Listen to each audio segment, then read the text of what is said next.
আচ্ছা, বিভিন্ন পরীক্ষায় আসা দশমিক সংখ্যার ভাগফল বের করার ক্ষেত্রে আমরা কিছু নিয়ম দেখব, যেগুলো আমরা খুব সহজে সমাধান করতে পারি। আচ্ছা, এখানে আমরা দেখি যে 0.02 ভাগ হচ্ছে 0.004। তাহলে এটাকে আমরা যদি ভাগ করতে চাই, তাহলে নর্মালি যদি আমরা এইভাবে লিখি, ঠিক আছে, বোঝানোর জন্য আমি এইভাবে লিখছি। তো দেখো, এরকম ভাগ করার ক্ষেত্রে, দশমিক ভাগ করার ক্ষেত্রে আমরা দশমিককে তুলে দেওয়ার চেষ্টা করব, ঠিক আছে। তো দশমিকের পরে যেগুলো সংখ্যা থাকবে ওগুলোকে জাস্ট কাউন্ট করব। তো এটার ক্ষেত্রে দেখো যে দশমিকের পরে হচ্ছে দুইটা সংখ্যা এবং এখানে দশমিকের পরে হচ্ছে তিনটা সংখ্যা। তো আমরা এগুলোর ক্ষেত্রে চেষ্টা করব দশমিকের পরের সংখ্যাগুলোকে হচ্ছে ইকুয়াল করার, যেন সমান হয়, ঠিক আছে। তো এটাকে যদি আমি সমান করতে চাই, তাহলে এটার নিচে আছে তিনটা দশমিকের পরে এবং এটার দশমিকের পরে আছে দুইটা।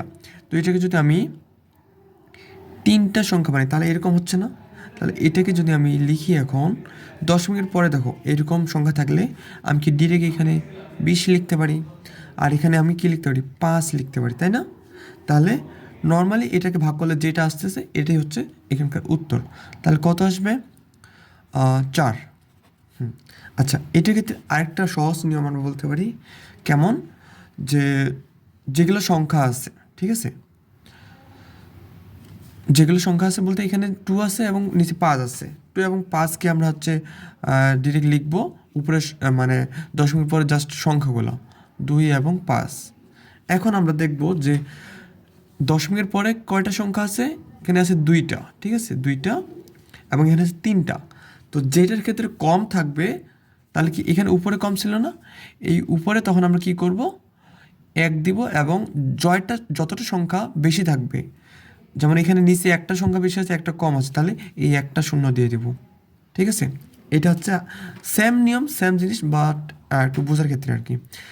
তাহলে যেটা নিচে বা উপরে কম থাকবে সেইখানে আমরা কি করব, 1 দিব, নর্মালি 1-এর সাথে যতটা সংখ্যা থাকবে ততটা শূন্য দেব।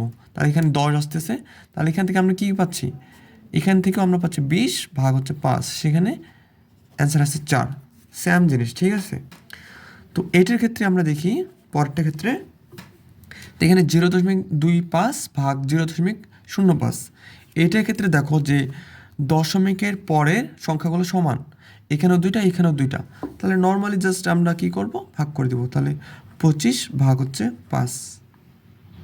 আচ্ছা, সমান হয়ে গেছে বিষয়টা, তাহলে সমস্যা নাই। তাহলে এখানে কত আসতেছে,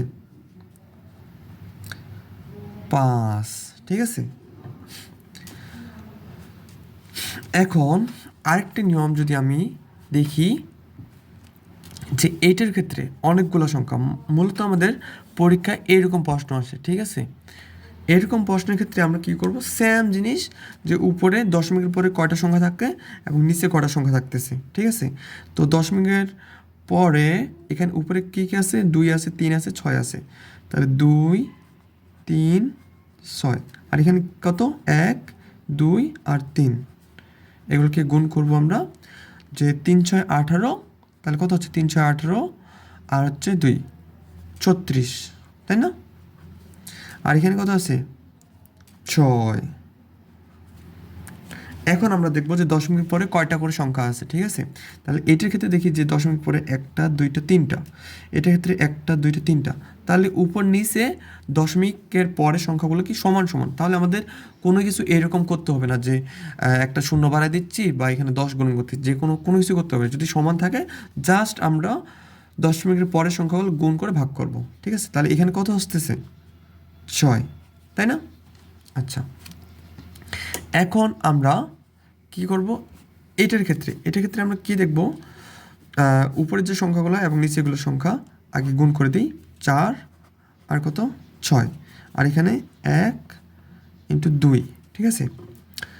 তো এইটার ক্ষেত্রে কত পাচ্ছি আমি, 4 6 24, আর এখানে 2, তাই না? আচ্ছা, এখন আমরা দেখি এখানে দশমিকের পরে আছে দুইটা সংখ্যা, 1টা 2টা, আর এখানে নিচে কটা, এখানে 2টা এখানে 2টা, তাহলে নিচে হচ্ছে 4টা আর উপরে হচ্ছে 2টা।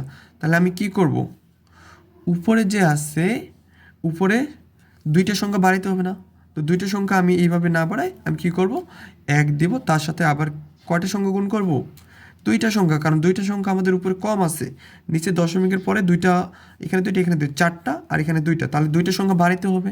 তো দুইটার জন্য আমি কি করতেছি, এক দিচ্ছি এবং একের সাথে দুইটা শূন্য দিচ্ছি, দুইটা সংখ্যার জন্য দুইটা শূন্য, এর থেকে ইজি কোনো কিছু নেই, ঠিক আছে। তাহলে আমি জাস্ট নর্মাল এখন ভাগ করব, 2 আর হচ্ছে এখানে 24কে ভাগ করলে কত হচ্ছে, 12, 12 জন্য 24, আর 12-র সাথে 100 গুণ করলে 1200। এটাই আমার এখানকার অ্যান্সার, ঠিক আছে। আচ্ছা, এইটার ক্ষেত্রে এখন আমি কি করব, এইটার ক্ষেত্রেও সেম জিনিস, এখানে দেখো দশমিকের আগে একটা সংখ্যা আছে, কোনো বিষয় না, কোনো ব্যাপার না, আমরা জাস্ট কী করব, উপরের সংখ্যাগুলো গুণ করব।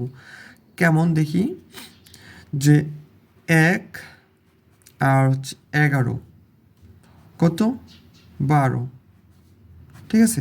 আর এখানে 1 গুণন 2। এখন আমরা এখানে কি করব, যে দশমিকের পরে কয়টা সংখ্যা আছে, একটা, দুইটা, তিনটা, আর এখানে একটা, দুইটা, তিনটা, তাহলে কি ইকুয়াল ইকুয়াল হয়ে গেল না, একেবারে ইকুয়াল ইকুয়াল, তাহলে কোনো সমস্যাই নাই।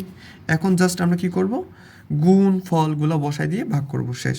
তাহলে 11 আর 12 গুণ করলে হচ্ছে 132, 132কে 1 দ্বারা গুণ করলে 132 থেকে যাচ্ছে, ঠিক আছে। এখন আর কি আছে এখানে, তোমার নিচে 2, তাহলে এইখানকার যে ভাগফলটা, এটা যেটা আসবে সেটাই উত্তর, সেটা হচ্ছে এখানকার উত্তর।